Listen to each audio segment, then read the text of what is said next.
lot of times I make beats on a motif, which is what I performed on last night, a Yamaha motif keyboard. And a lot of times when I'm looking for sounds, I am drawn to those South Asian sounds, you know, and I think that is inextricably tied to who I am. But that being said, I try not to limit myself in that way. I want to ask you something. As a musician who, you know, in terms of just understanding music and the history of music and how music comes together and understanding the unique aspects of music that come out of hip-hop, can you point to, beyond samples, can you point to artists and even within your own work where you feel that there's something intrinsic to South Asian music that is being added to hip-hop? Well, I don't know, I guess instead of specific artists, what I normally think about is kind of that coexisting reciprocal relationship between South Asian culture being influenced by America and when I say hip-hop, I mean hip-hop America, but also that sort of simultaneously hip-hop is constantly redefining itself through influences of things like Bollywood and dance stuff too, not just music, but the way that Hindi movies kind of set up their dance stuff, you see that influence in hip-hop videos. And so I don't know if I could pinpoint one artist that I per se look at as someone that I emulate per se, but it's more just sort of, I think a lot about this sort of coexisting reciprocal relationship. Does that make sense? It does make sense, but it's not what I'm asking. I think you see where I'm going with this. Well, I want to bounce off of what he's saying. Okay. Can you ask your question again? Because I think this coexisting thing is something really interesting, especially because, you know, when these songs first came out and they hit the radio, you know, when I first heard Bakari on the radio, Beware the Wolf, that's the Punjabi thing, I just, you know, I couldn't believe it. I had a lump in my throat. Good or bad? I don't know. I just didn't. I mean, this is the music I work in. I know the guy.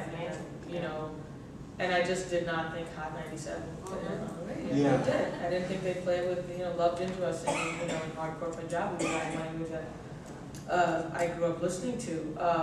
So I was like, wow, this is crazy. Like every time, you know, this whole wave of South Asianness that's been happening for like 10 years now. I don't know, like. Why is it a shock? Because on one hand, you know, it's like some sort of cultural capital that's being gained or progress. On the other hand, you don't really feel like you were ever going to see that or whatever. That's a complicated thing. But well, some of the reactions that happened, not with the Punjabi MC song as much, but more with the Truth Hurts song, it was blatantly sampled. There was a lot of controversy. It was not credited. It was released. You know, sometimes you do that. You say, you know, you do it, and then if you get sued, you split the money. Like people take those calculated risks. There's a lot of criticism saying they're stealing our shit. It's just straight up. But that argument doesn't make sense to me because Bhangra specifically is produced in the exact same way, the way hip hop is produced. You know, it's the same stuff. It's the same thing. The bass lines and whatever. So it's more of a you know, it's not one from another. Culture isn't that like linear. You know, it's not that divided that it's like A took something from B. It's really messy, you know? And like the context in which Bhangra is produced in the UK has its own politics, history, whatever. And there's a definite longing for acceptability through like hip hop as an exit.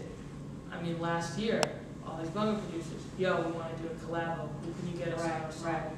We need to get like, you know, Vibes Start to Can you get us this one or that one? And some of the more funded labels out there pay exorbitant money to get mediocre guest, you know, vocals on things, and kind of messed it up because a lot of times, especially in mixtape circuits, it's done on a One Love kind of drop something on my tape and drop something on yours or whatever. So I mean, it's mixed, it's messy, you know, it's not as separated as thing. It's not, yes, DJ Quick took that sample and didn't think about it. But by and large, you know, it's a much more, you know, like Bhangra is produced with a blueprint of hip hop, and so now there's like this thing that's going back and forth. Can I pick up on that and ask Chee and Abstract Vision, if A and B is not as fixed as we might think of this more of a dialogue, as you're saying, is A and B borrowing different from A and C? So what I'm going to ask you is a question I always get when I am asked about what you folks do, which is, how is the way some South Asians adopt or embrace hip-hop different from how white youth adopt or embrace hip-hop? Well, I don't know, you know, I mean, that's hard to answer because I'm not white, but, well, you know, I don't know, to me, I grew up on hip-hop. I've always said that it's been a learning tool. It's how I learned English, how I learned to assimilate, so to speak. And I grew up in a pretty much neighborhood that was all people of color. So I never looked at myself as a South Asian doing hip-hop. I was just a kid. I used to hang out with all the other kids on the block. So, to me, yeah, I don't know, to me it's just hip-hop, you know what I mean? And I think the whole South Asian in hip-hop thing is relatively new to me. Yeah. And I struggle with that a lot because It's fabricated. It's yeah. fabricated category. Right, but I understand it's also important in the sense that it gives us a forum, and I know I get opportunities that a lot of my Right. black friends who are also MC and are dope Yeah, don't get that because they're just black. That's you know right. what I mean? Yeah. And that's difficult for me to come to terms with, but at the same time, I'm not in a position to say, well, I'm not going to do it. Right. So I mean, it is a struggle, and at the same time, you want to get heard, but you know, it's also important to stay true to who you are and just and say, well, this is who I am, this is what I do. If you want to call it South Asian hip hop, whatever, it doesn't matter what you call it. It's what the music is ultimately. And just tagging on that, AZ, how do you identify as an artist? Well, I mean, for me, I'm just a fan first, you know, and basically, I just was listening to, like, whether it was Wu-Tang, whether it was Nas, the golden era of hip-hop, which was 94, 95, and I was just inspired by that. 86. I was born in 86. I was there, yeah. But, yeah, 94, 95, you know, a lot of great albums dropped, and they did a lot for me. So I was just inspired off that. I was colorblind.